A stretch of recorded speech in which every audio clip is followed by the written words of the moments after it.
Before a rider starts the race, he'll start warming up 45 minutes before. So that means he gets on the trainer about 45 minutes before his start time. So there's about a good 30-minute period that they warm up.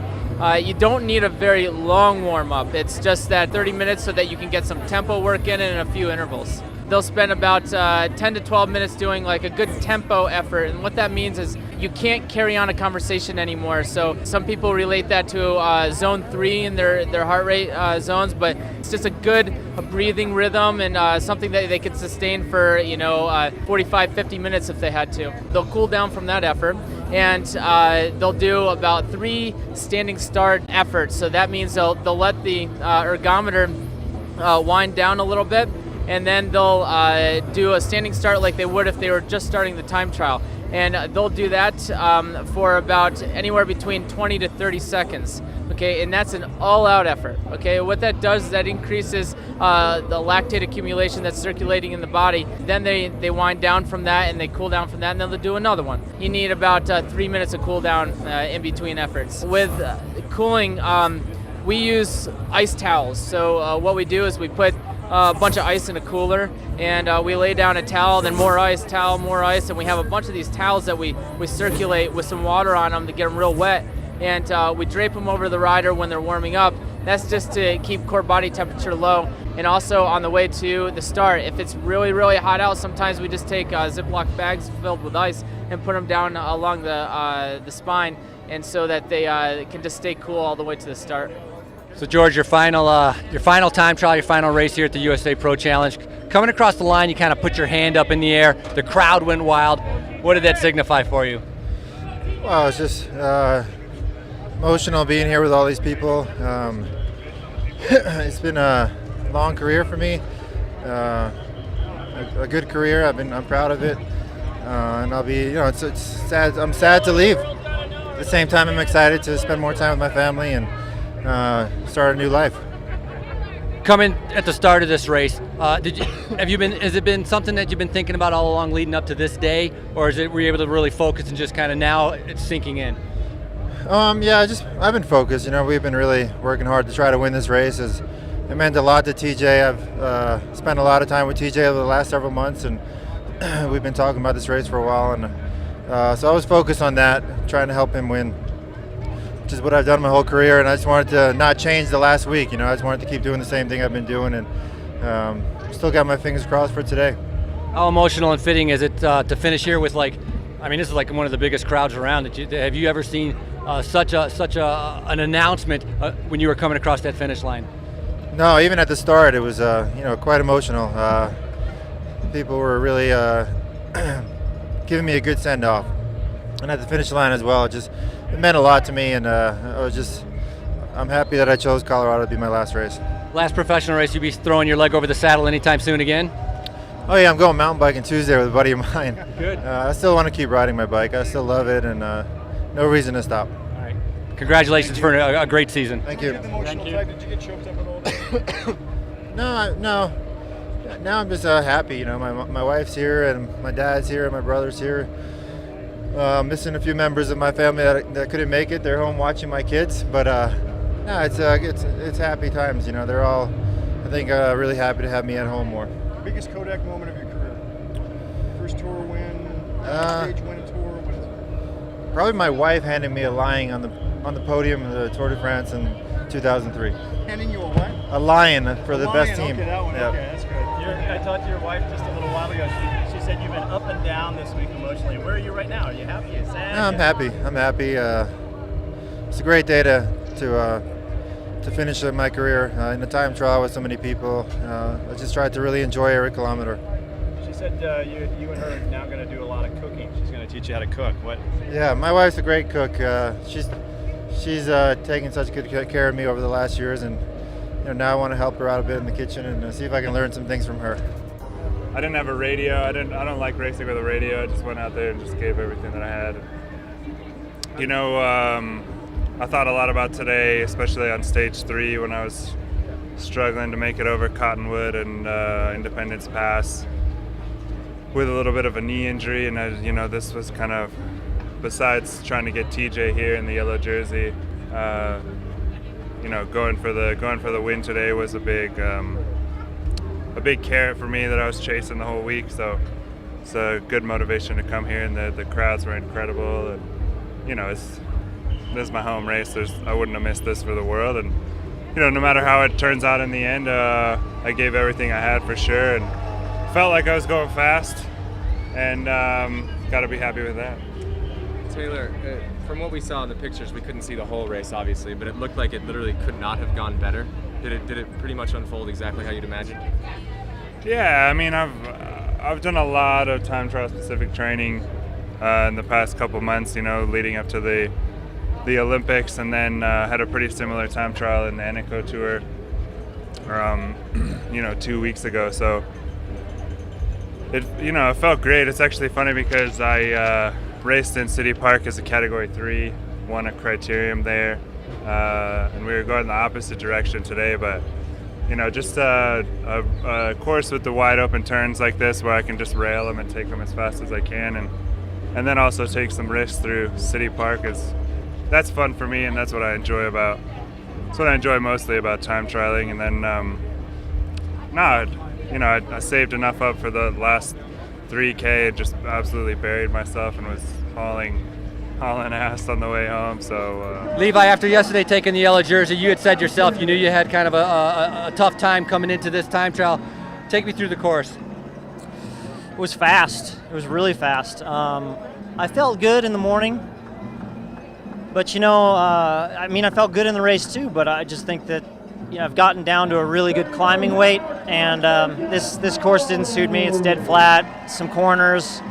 Guys like Taylor, TJ, they seem to rail those corners. I'm a little bit older, a little bit more cautious. I think it just comes down to weight, power. A little bit too skinny for this kind of thing. Last year you won this event, so is it a disappointment to be able to not keep that yellow jersey and not win here again? Yeah, that's the conundrum of winning a stage race. You come back, you have number 1 on your back, you don't win, it's a disappointment, but I can say I'm still happy to be on the podium, and I think it's kind of cool that, last year's podium kind of did a little bit of a shuffle there. Everybody else moved up a spot and I went down, so I think that's something special. Overall, your impressions of this year's race? I'm just so thankful to be able to race half the year in the U.S. with the Amgen Tour California, Tour of Utah, and the USA Pro Challenge. This is unprecedented for U.S. cycling, and I'm just fortunate to be a part of it and be able to sort of end my career the last few years of being able to do races like the Tour de France, Paris-Nice, and races in the U.S. are just as big, and the crowds came out and proved that this is as important as the biggest races in Europe. Great week of racing. Congratulations. Awesome. All right, Thanks. Chris, you're already breathing hard, obviously. Final day, tell me about the roar of the crowd as you went around that course. It's a good crowd. They've done a great job here at Colorado and Denver to really put on something special. I mean, it was a great crowd. And really, I didn't even want to go hard today, but then you get out there with the crowd and they just push you, and I'm just like, okay, let's go hard. 6 tough days. We're at 7th day. How were your legs out there in the time trial? I don't think they were bad. Not fantastic. They haven't been good all week, of course, but not bad. I'd take it. It wasn't crying or anything yet. Overall, if you look at the week, your team actually came out with some pretty good prizes at the end of the day. Can you tell us a little bit about what those were? Yeah, first off, Jens. I mean, when you got Jens on the team, anything's possible. So we got a stage win from Jens. We got the mountain jersey from Jens, of course, because he was in every break of every stage almost except one, I think. And we got the team classification. We'll see how it ends up here with the time trial with Clody and Jakob. Maybe we go on the podium, or maybe even better. But we got to wait and see still. Yeah, well, your wait and see approach at the beginning of the tour has definitely paid off at the end here now. Jens Voigt, he re-signed for another year with Radio Shack Nissan. What are your plans for next year? Well, I'm already signed. I had a 2-year deal, so I'm on the team too. So I'm looking forward to it. I was really happy to see Jens come back on the team. There's a few other signings, of course, as fans out there have read on all the different cycling news sites and stuff. And so we're going to have a good team, and hopefully we smooth everything out a little bit better for next year and win a bunch more races. Start doing like old jokes on each other? Yeah, well, Jens and I have been doing that since day one. Absolutely. I mean, we're getting up there. It's pretty epic to see two of us. We're both turning 41 here and very, very soon. Month, 2 months, whatever it happens to be. But so yeah, we're joking all the time. 41, but you're both the strongest. Yeah. Thanks. Appreciate it, Frankie. Nice job. Thanks, guys. Christian, what was that experience like coming up on the top of there with the yellow jersey with all of the people? I mean, this is a big win. It's a big win. I mean, I can't say enough, and especially on the after last year with coming so close and really messing up coming down Independence Pass. But I vowed to come back and win this, and I pseudo meant it, But so I guess I meant it now. I never thought it was. I really never believed in myself too much until yesterday, until I crossed the line up on Flagstaff. Then I knew I was going to kill people in this time trial. They had no idea. No one believes in me, and I was like, that's fine. If you want to think that everyone else is so much faster, then go for it. But in your mind, they had no chance. I'm going to kill you. Yeah, for sure. Congratulations. Thanks.